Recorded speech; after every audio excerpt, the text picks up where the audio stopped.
Hey guys, so today I am going to read to you chapter 5, part 1 of Night. So tomorrow you'll have chapter 5, part 2. So part 1 is going to be pages 66 through the middle of 75. All right, the summer was coming to an end. The Jewish year was almost over. On the eve of Rosh Hashanah, the last day of that cursed year, the entire camp was agitated, and every one of us felt the tension. After all, this was a day unlike any other.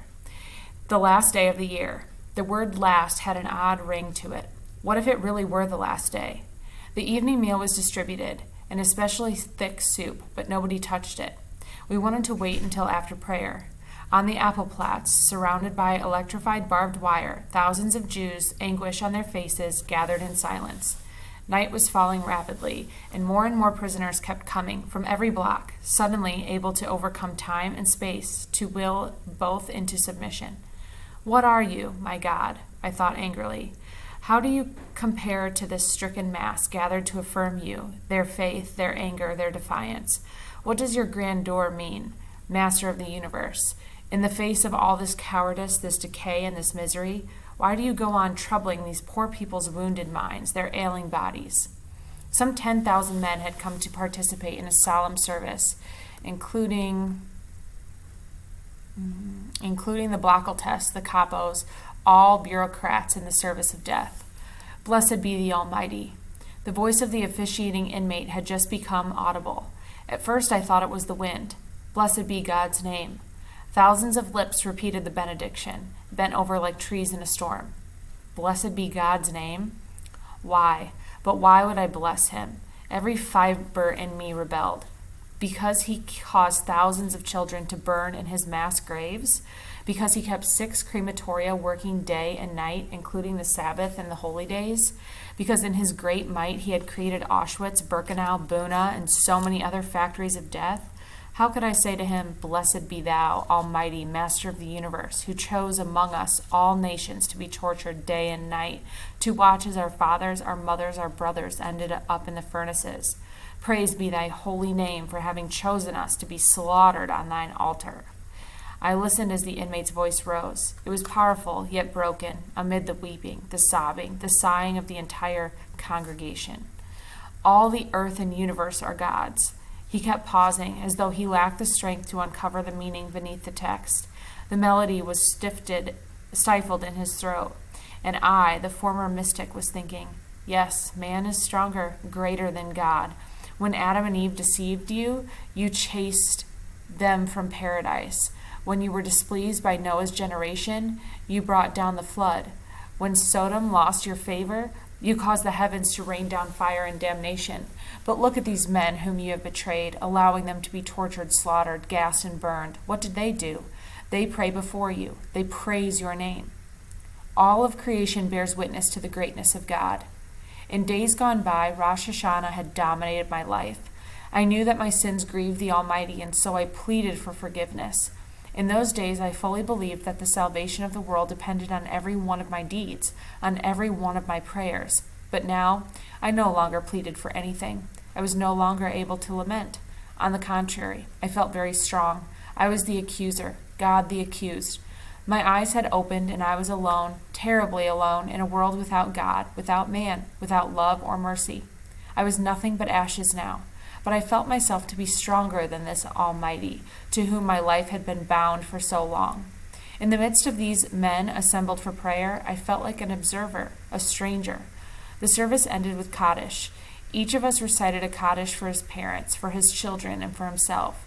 We remained standing in the apple plots for a long time, unable to detach ourselves from this surreal moment.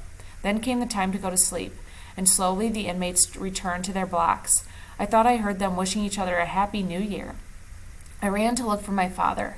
At the same time, I was afraid of having to wish him a happy year in which I no longer believed. He was leaning against the wall, bent shoulders sagging as if under a heavy load. I went up to him, took his hand and kissed it.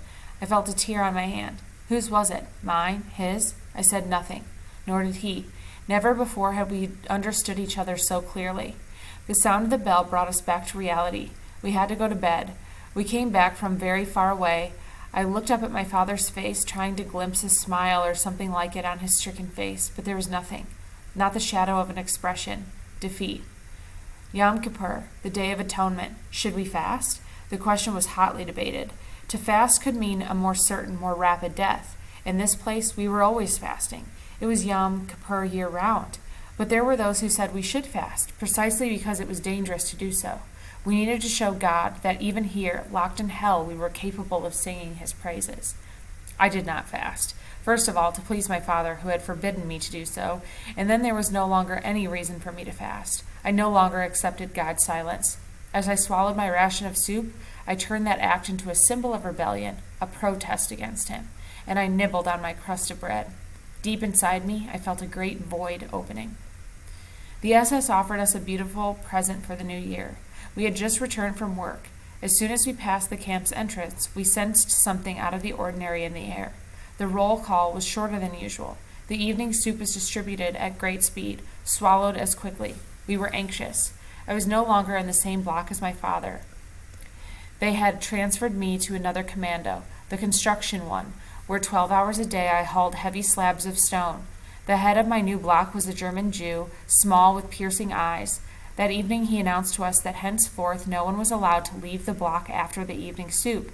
A terrible word began to circulate soon after: selection. We knew what it meant. An SS would examine us. Whenever he found someone extremely frail, a Mussulman was what we called those inmates. He would write down his number, good for the crematorium. After the soup, we gathered between the bunks. The veterans told us, "You're lucky to have been brought here so late. Today, this paradise compared to what the camp was 2 years ago. Back then, Buno was a veritable hell. No water, no blankets, less soup and bread. At night, we slept almost naked, and the temperature was 30 below. We were collecting corpses by the hundreds every day. Work was very hard. Today, this is a little paradise. The capos back then had orders to kill a certain number of prisoners every day, and every week, selection, a merciless selection. Yes, you are lucky. Enough! Be quiet, I begged them. Tell your stories tomorrow or some other day." They burst out laughing. They were not veterans for nothing. "Are you scared?" We too were scared, and at that time for good reason. The old men stayed in their corner, silent, motionless, hunted down creatures. Some were praying. 1 more hour, then we would know the verdict: death or reprieve. And my father? I first thought of him now. He would pass this. How would he pass the selection? He had aged so much. Our Blackel test had not been outside a concentration camp since 1933. He had already been through all the slaughterhouses, all the factories of death. Around 9 o'clock, he came to stand in our midst. There was an instant silence. Listen carefully to what I am about to tell you. For the first time, his voice quivered. In a few moments, selection will take place. You will have to undress completely. Then you will go one by one before the SS doctors. I hope you will all pass, but you must try to increase your chances. Before you go into the next room, try to move your limbs. Give yourself some color. Don't walk slowly. Run. Run as if you had the devil at your heels. Don't look at the SS. Run. Straight in front of you. He paused and then added, and most important, don't be afraid. That was a piece of advice we would have loved to be able to follow. I undressed, leaving my clothes on my cot. Tonight there was no danger that they would be stolen. Tibby and Yossi, who had changed commandos at the same time I did, came to urge me. Let's stay together. It will make us stronger. Yossi was mumbling something. He probably was praying. I had never suspected that Yossi was religious. In fact, I had always believed the opposite. Tibby was silent and very pale. All the block inmates stood naked between the rows of bunks. This must be how one stands for the last judgment. They are coming. 3 SS officers surrounded the notorious Dr. Mengele, the very same who had received us in Birkenau. The Blackel test attempted a smile. He asked us, "Ready?" Yes, we were ready. So were the SS doctors. Dr. Mengele was holding a list, our numbers. He nodded to the Blackel test. We can begin, as if it were a game. The first to go were the notables of the block, the Stolbnetest, the capos, the foremen, all of whom were in perfect physical condition, of course. Then came the ordinary prisoners' turns. Dr. Mengele looked them over from head to toe. From time to time, he noted a number. I had but one thought, not to have my number taken down and not to show them my left arm. In front of me, there were only Tibby and Yossi. They passed. I had time to notice that Mengele had not written down their numbers. Someone pushed me. It was my turn. I ran without looking back. My head was spinning. You are too skinny. You are too weak. You are too skinny. You are good for the ovens. The race seemed endless. I felt as though I had been running for years. You are too skinny. You are too weak. At last I arrived, exhausted. When I had caught my breath, I asked Yossi and Tibby, "Did they write me down?" "No," said Yossi. Smiling, he added, "Anyway, they couldn't have. You were running too fast." I began to laugh. I was happy. I felt like kissing him. At that moment, the others did not matter. They had not written me down. Those whose numbers had been noted were standing apart, abandoned by the whole world. Some were silently weeping. The SS officers left. The Blockel test appeared, his face reflecting our collective weariness. "It all went well. Don't worry. Nothing will happen to anyone. Not to anyone." He was still trying to smile. A poor emaciated Jew questioned him anxiously, his voice trembling. "But, sir, they did write me down." At that, the Blockel test vented his anger. "What? Someone refused to take his word. Now, what is it now? Perhaps you think I'm lying? I'm telling you once and for all, nothing will happen to you. Nothing. You just like to wallow in your despair, you fools." The bell rang, signaling that the selection had ended in the entire camp. With all my strength, I began to race toward Block 36. Midway, I met my father. He came toward me. "So, did you pass?" "Yes, and you?" "Also." We were able to breathe again. My father had a present for me, a half ration of bread, bartered for something he had found at the depot, a piece of rubber that could be used to repair a shoe. The bell. It was already time to part, to go to bed. The bell regulated everything. It gave me orders, and I executed them blindly. I hated that bell. Whenever I happened to dream of a better world, I imagined a universe without a bell.